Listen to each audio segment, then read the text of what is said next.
Legends of Tomorrow, Season 2, Episode 12, Camelot 3000. Attempt to recap in 1 minute begins right now. So, the legends find out that a piece of the spear was inside Dr. Midnight, who was in the year 3000 in Detroit. And Rip Hunter kills Dr. Midnight, taking a piece of the spear, and then we find out that the other piece is in Camelot in the year 500. So legends go off to 500 AD, and they end up finding King Arthur, and they end up finding the queen whose name I forget, and Damien Dark takes control of the king using this mind control stuff from 3000, and they eventually find Stargirl in there as well, and I am just getting more and more worse at this every single fucking week, aren't I? So they find Stargirl there, and so apparently that's how it works now. The Spear of Destiny sent each member of the JSA into different time periods. So you've got Stargirl in Camelot, Dr. Midnight in 3000, and well, I don't know if Obsidian's I guess Obsidian just never really went anywhere else. I guess he just stayed where he was. But anyways, so I'm happy to see the JSA stay in different spots, or like we're able to revisit different members of the team. So it was good, because Stargirl was like the least developed character in the JSA episode from earlier on in the season. So it's good that she has some development. So I liked that part. And the other part that I liked is how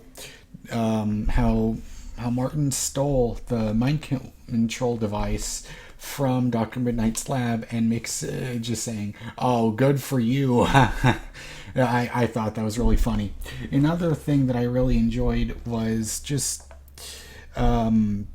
so even way back from the season premiere, when Nate was in Oliver's mayor's office, he found the picture of Ray getting knighted, and so we finally got to see that come true here. And I really liked his his sword, how he fused the ionic energy in Galahad's sword and pretty much turned it into a lightsaber. But I love how they said, "Don't call it a lightsaber, we'll have to trademark issues with that." What else? I really liked seeing Amaya pull out the sword that was stuck with the spear that was stuck in the stone, because it had... What the fuck was in it? It had... She like combined the strength of a tiger and an eagle and a gorilla to pull it out. But most importantly, the one thing that I have to remember is Damien Dark was there with his army to fight the rest of them under mind control, but they stopped using his mind control from Mick, who ended up using all his thoughts, and it entered the mind control device, and it was enough to overpower them and to disable them. So. And then Damien leaves Rip behind, and Sarah saves him, and they put him in the cell. And then Jax tells him, "If you ever try to hurt some of my team again, I will end you." But then something happens. Something happened where Rip calls out to Gideon and says, "Gideon, you're always here." And that made me think, oh, fuck.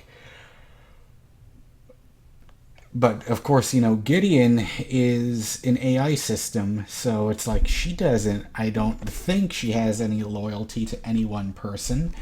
But I guess she's still instilled to protect Rip after, when Rip disabled Gideon and said, "You will not save them."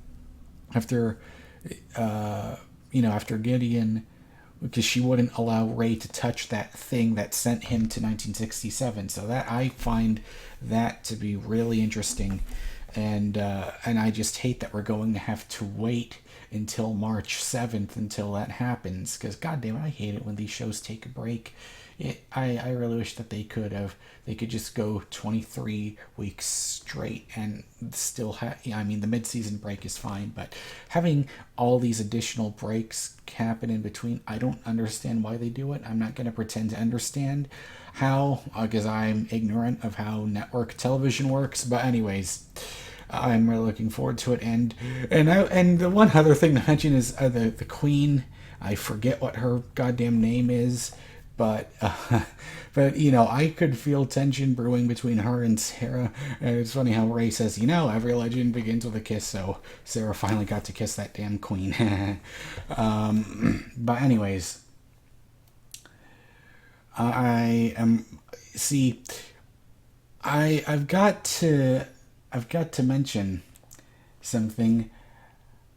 This past episode of The Flash, I felt like the last episodes of Flash and Legends were better than this week's, if that makes any sort of sense. I don't know why. It just felt, the last episodes felt better.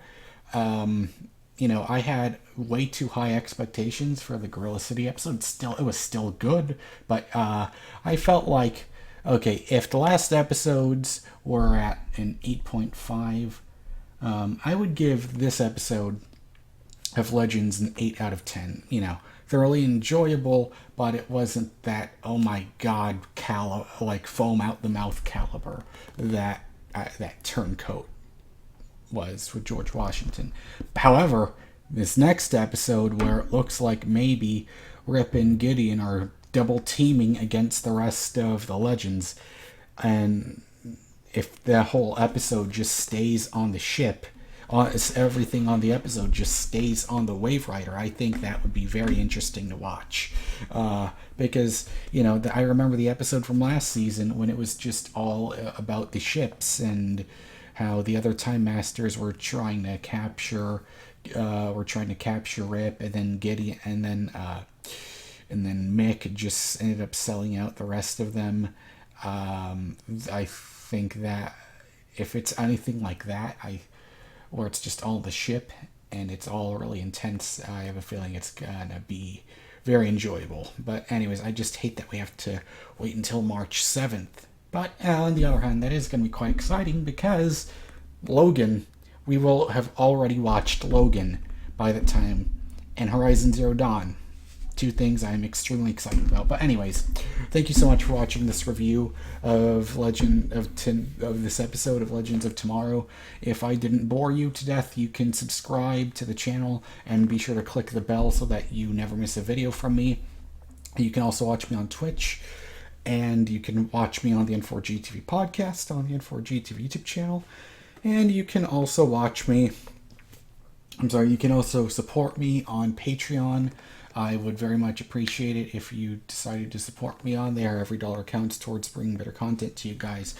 But anyways, thanks so much for watching. I will see you and I'll just see you on my next video. Bye.